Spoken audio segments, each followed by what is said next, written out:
कसरी म बसु येशू तपाईको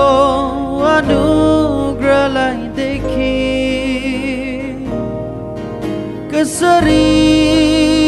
पछि हटु म